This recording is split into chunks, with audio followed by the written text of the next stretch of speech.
Hello friend, आपके अपने YouTube channel Abhay Singh fearless world में स्वागत है। और आज हम लोग जानने वाले हैं निबोस इंटरनेशनल जनरल सर्टिफिकेट। इसके पहले हमने ऑलरेडी 6 एलिमेंट कंप्लीट कर चुके हैं। अभी 7th एलिमेंट है जो कि GC2 का पार्ट है और इसमें हम लोग जानने वाले हैं केमिकल एंड बायोलॉजिकल एजेंट के बारे में। ये पूरा का पूरा एलिमेंट इसी पे बेस्ड होगा और इसमें हम लोग सिस्टमेटिक वैसे ही हजार्ड, रिस्क और इसके कंट्रोल मेजर यानी कि प्रिकॉशन और कुछ हेल्थ सर्विलेंस वगैरह देखेंगे और उसके रिलेटेड केमिकल और बायोलॉजिकल रिलेटेड बहुत सारे जैसे मटेरियल सेफ्टी डेटा शीट इस सब के बारे में इसमें जानेंगे। तो इस पूरे एलिमेंट का लर्निंग ऑब्जेक्टिव क्या क्या होगा आइए पहले देख लेते हैं, क्योंकि आपको पता होना चाहिए कि हम पूरा एलिमेंट अगर कंप्लीट करते हैं तो मेरे पास क्या नॉलेज होगा, तभी तो आप पूरा एलिमेंट देख पाएंगे। तो सबसे पहले हम लोग describe the form of the classification of and the health risk from the exposure to hazardous substance. Hazardous substance के बारे में जानेंगे और इसके कितने फॉर्म होते हैं, कौन कौन सा फॉर्म होता है, यानी कि सॉलिड, लिक्विड, गैस, इस तरह का जानेंगे। इसके क्लासिफिकेशन यानी कि टॉक्सिक, कार्सियोजेनिक, म्यूटाजेनिक इस तरह का देखेंगे और साथ में इसका हेल्थ इफेक्ट क्या होता है। अगर कोई वर्कर इससे एक्सपोज होता है तो उसके बॉडी पे क्या इफेक्ट होगा, ये क्वेश्चन यहाँ पे हम लोग क्लियर करेंगे। सेकेंड क्वेश्चन है कि describe what should be considered when undertaking an assessment. जब हम खासकर केमिकल और बायोलॉजिकल को लेके हम असेसमेंट करेंगे कि ये खतरा कितना है, हाई रिस्क है कि लो रिस्क है कि मीडियम रिस्क है, हम लोग रिस्क असेसमेंट करते हैं तो उस प्रकार ये इसका भी जब रिस्क असेसमेंट करेंगे तो उसमें क्या कंसीडर करेंगे। और health risk from substance commonly encountered in the work place, जो कॉमन सबस्टांस है जो कि वर्क प्लेस पे मिलेंगे उसके रिलेटेड हम लोग कंसीडर करेंगे, क्या क्या कंसीडर करना वो देखेंगे। उसके बाद जो है third question, describe the use and limitation of occupational exposure limit. जैसा कि हम जानते हैं कि ऑक्यूपेशनल एक्सपोजर लिमिट होता है यानी कि कितना कोई केमिकल में काम कर सकता है। हर वर्क प्लेस पूरा डस्ट फ्री, केमिकल फ्री नहीं हो सकता है, फिर भी हमें कुछ कम कंसंट्रेशन में काम करने की आवश्यकता होती है। तो इसका क्या यूज़ है और इसके लिमिटेशन क्या है। उसके बाद including the purpose of long term and short term exposure limit, यानी कम समय के लिए काम करना है तो इसका पर्पस क्या है और शॉर्ट टर्म के लिए काम करना है तो इसका पर्पस क्या है। हम दोनों लॉन्ग एंड शॉर्ट टर्म दोनों के बारे में जानेंगे। और उसके बाद describe control measures that should be used to reduce the risk from ill health, यानी कि डिस्क्राइब करेंगे हम लोग कि कंट्रोल मेजर के बारे में जो कि रिड्यूस करता है रिस्क को और साथ में एक्सपोजर को भी कम करता है। किससे? तो हजार्डस सब्सटेंस है, हमें हजार्डस सब्सटेंस से ही खतरा है। उसके बाद जो हम सीखेंगे इसमें describe the hazard, risk and control associated with the specific agent. फिर हम लोग क्या करेंगे, ये सब जनरल पढ़ने के बाद एक एक स्पेसिफिक एजेंट लेंगे, जैसे कि सीमेंट हो गया या कोई अदर केमिकल हो गया और उसके जानेंगे इसमें क्या क्या खतरे हैं, हजार्ड है और उसमें क्या क्या रिस्क हैं और उसके क्या क्या कंट्रोल मेजर होंगे। ये तीनों हम लोग सिस्टमेटिक वहाँ पे देखेंगे। ये टोटल 5 लर्निंग आउटकम्स हैं। आप जो है पूरे अगर लेक्चर देखते हैं, पूरे सब एलिमेंट इसके देख लेते हैं तो आप ये चीज़ सीख जाएंगे। आइए फर्स्ट स्टार्ट करते हैं।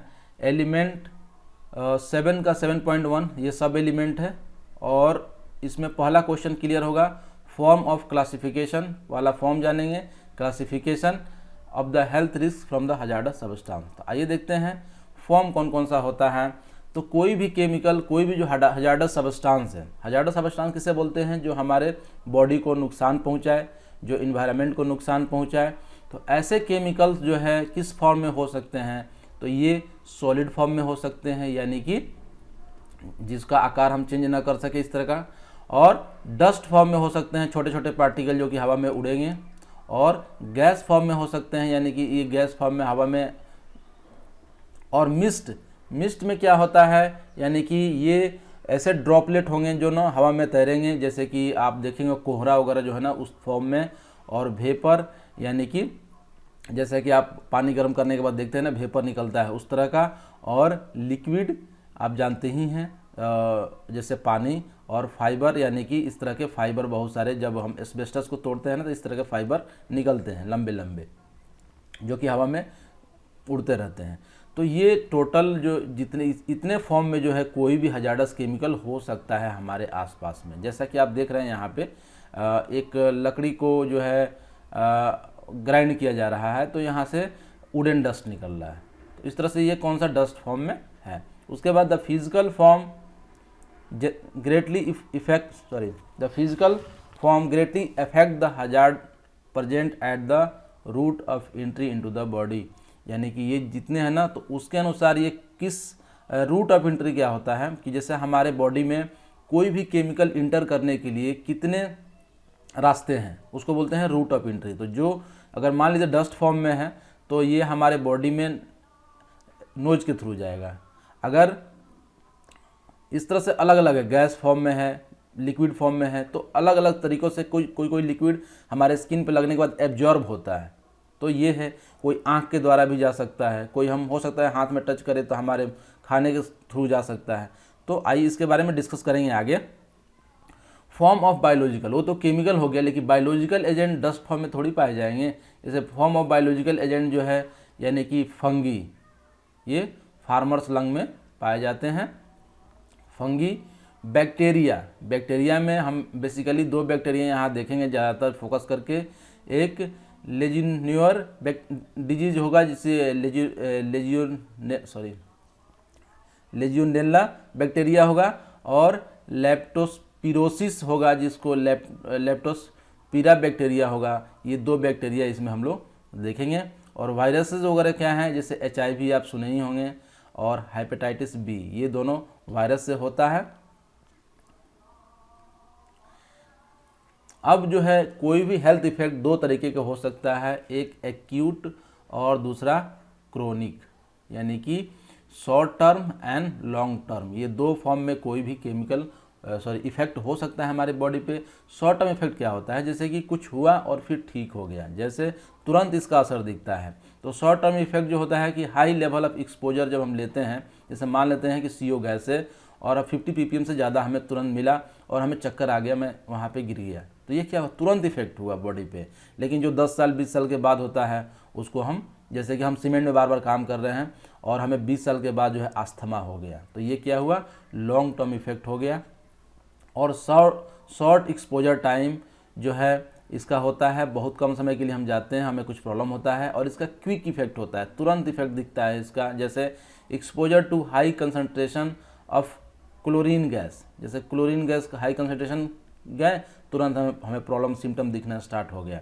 लॉन्ग टर्म में क्या होता है, लोअर लेवल ऑफ एक्सपोजर इसमें होता है, थोड़ा थोड़ा डस्ट हम लेते हैं। जैसे अगर सीमेंट में आप काम कर रहे हैं, एक ही बार ज़्यादा डस्ट आपके नाक में चला गया तो तुरंत प्रॉब्लम होगा, बट अगर स्मॉल अमाउंट में डस्ट आप जा रहा है बार बार तो आपको प्रॉब्लम नहीं होगा, बट आपको प्रॉब्लम इसका लंबे समय के बाद, यानी कि लॉन्ग एक्सपोजर टाइम।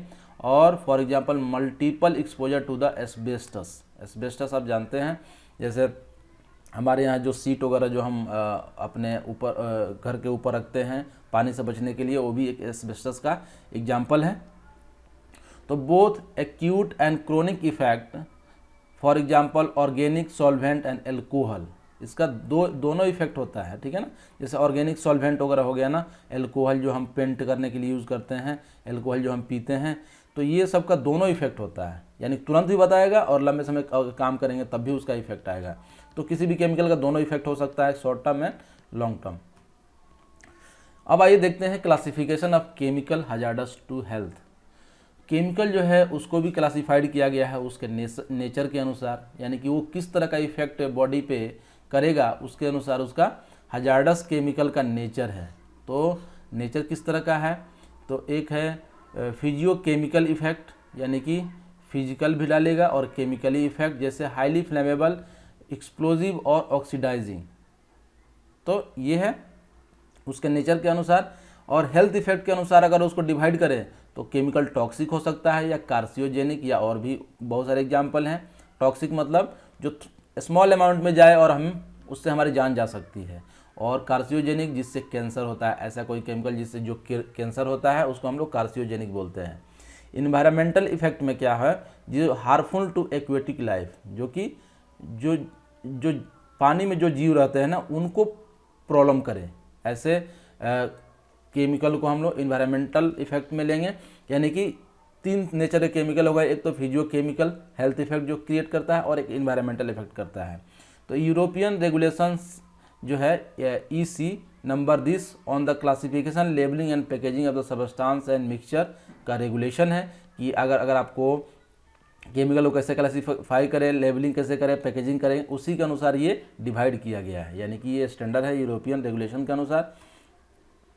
तो आइए देखते हैं classification of chemical hazards to health किस तरह का कैसे कैसे क्लासीफाई किया जाए। तो सबसे पहले एक्यूट टॉक्सिसिटी, यानी कि ऐसा कि जो स्मॉल डोज लेने के बाद, मैंने बताया आपको कि छोटा सा अमाउंट अगर हमारे शरीर में जाए तो डेथ होने का चांस हो, ठीक है ना। ऐसे जैसे मान लेते हैं कोई पेस्टिसाइड है जो हम छिड़कते हैं पेड़ पौधे के ऊपर, और अगर थोड़ा सा अमाउंट हमारे शरीर में चला जाए तो क्या होता है, जान चली जाएगी, तो डेथ और सीरियस इलनेस हो सकता है।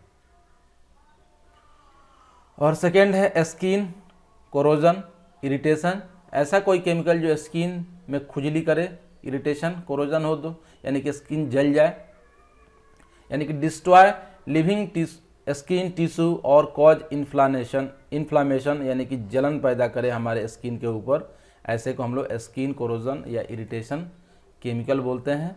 सीरियस आई डैमेज और आई इरिटेशन, ऐसा कोई केमिकल जो आँख में पड़ने के बाद सीरियस आई डैमेज हो या आई इरिटेशन हो तो उसको हम लोग इस श्रेणी में लेंगे, डिस्ट्रॉय आई टिश्यू और कॉज इन्फ्लामेशन। और उसके बाद जो है रेस्पिरेटरी और स्किन सेंसिटाइजेशन, यानी कि कॉज अस्थमा, ऐसा है कोई केमिकल जो हमारे बॉडी में जाए तो अस्थमा हो या एलर्जिक डर्मेटाइटिस हो, यानी कि एलर्जिक डर्मेटाइटिस आप समझ रहे हैं कि स्किन के जो ऊपरी हिस्सा है उसको ये हार्ड कर देगा और इसको डर्मेटाइटिस बोलते हैं। उसके बाद जो है कुछ ऐसे केमिकल हैं जो जर्म सेल म्यूटाजेनिक होते हैं, यानी कि म्यूटाजेनिक यानी कि हमारे जो अंदर सेल है ना इसको चेंज कर देंगे, जेनेटिकली चेंज कर देंगे, यानी कॉजेज हेरेडिटरी जेनेटिक म्यूटेशन, ये हमारे सेल में बदलाव कर देते हैं और म्यूटेशन हो जाता है उसमें जेनेटिक। और कार्सियोजेनिक किसे बोलते हैं, जिससे कैंसर हो, यानी कि कैंसर होने वाले केमिकल को कार्सियोजेनिक।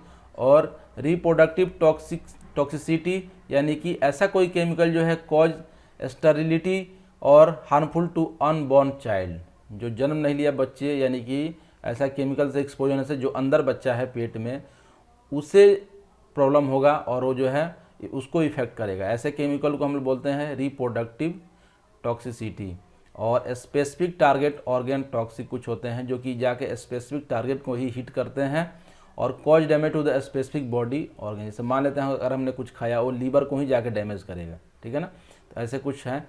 और उसके बाद एस्पिरेशन हजार्ड, एस्पिरेशन हजार्ड किसे बोलते हैं, जिसको हम इनहेल किए, harmful if inhaled into the lung, और अगर हम इनहेल किए सांस लेके अंदर ले गए उसको तो यह हमारे लंग को नुकसान पहुंचाएगा। तो सेंसिटाइजिंग एजेंट कौन कौन सा होता है केमिकल में, तो रेस्पिरेटरी सेंसिटाइजर हो सकता है और स्किन सेंसिटाइजर हो सकता है। कुछ केमिकल रेस्पिरेटरी को प्रॉब्लम करते हैं, यानी कि जो नली है जिससे हम सांस लेते हैं उसमें प्रॉब्लम होगा, उसमें क्या होगा, कॉजेज ऑक्यूपेशनल अस्थमा, जैसे फ्लोर डस्ट है जो ना आटा हम पीसते हैं उसमें से डस्ट निकलता है, आइसोसाइनाइट वगैरह है, इससे क्या होता है, ये रेस्पिरेटरी सेंसिटाइजर है जिसमें अंदर जाने से इसमें इरिटेशन वगैरह होता है। और स्किन सेंसिटाइजर जो है वो कॉज एलर्जिक डर्मेटाइटिस, इसमें क्या है, एलर्जिक डर्मेटाइटिस करता है, यानी कि उसमें प्रॉब्लम करता है, जैसे इपॉक्सी रेजिन। तो अब आइए जानते हैं कि डर्मेटाइटिस होता क्या है। मैंने बताया ना कि डर्मेटाइटिस क्या होता है, स्किन जो है ना आपका थोड़ा सा कलर चेंज हो जाएगा, स्किन हार्ड हो जाएगा और मतलब नॉर्मल स्किन है स्मूथ नहीं रहेगा, वो हार्ड हो जाएगा, ऐसे को डर्मेटाइटिस बोलते हैं। और नॉन इन्फेक्टियस स्किन कंडीशन, कोई इन्फेक्शन उसमें नहीं होता है, where the skin become dry, skin सूख जाता है, फ्लैक्री और क्रैक हो जाता है, ठीक है ना, और थोड़ा पेनफुल होता है। ऐसे को हम लोग डर्मेटाइटिस बोलते हैं। और इसमें दो तरह के डर्मेटाइटिस हैं, एक है प्राइमरी कांटेक्ट डर्मेटाइटिस, यानी कि मान लेते हैं आप बार बार डीजल यूज़ कर रहे हैं ना, तो आपका स्किन हार्ड हो जाएगा, यानी कि skin react eight point of contact only, ठीक है। और रिमूव, जहाँ पे मतलब ये केमिकल लगेगा ना वहीं पे प्रॉब्लम होगा ये। और remove agent and skin recover, अगर एजेंट हटा दिया तो स्किन फिर से नॉर्मल हो जाएगा। एक होता है एलर्जिक और सेकेंडरी कांटेक्ट डर्मेटाइटिस, यानी कि sensitization reaction dermatitis all over the skin. अगर कुछ ऐसा होता है ना तो ऑल ओवर स्किन में इसका असर हो जाएगा, जहाँ टच हुआ है वहाँ और जहाँ टच नहीं हुआ है वहाँ भी। तो इसको बोलते हैं हम लोग सेकेंडरी कांटेक्ट डर्मेटाइटिस। तो ये फर्स्ट सब एलिमेंट कंप्लीट हुआ। आई होप आप इसको एंजॉय किए होंगे। अगर आप हमारे चैनल पर नए हैं सब्सक्राइब करें, अपने दोस्तों के साथ शेयर करें।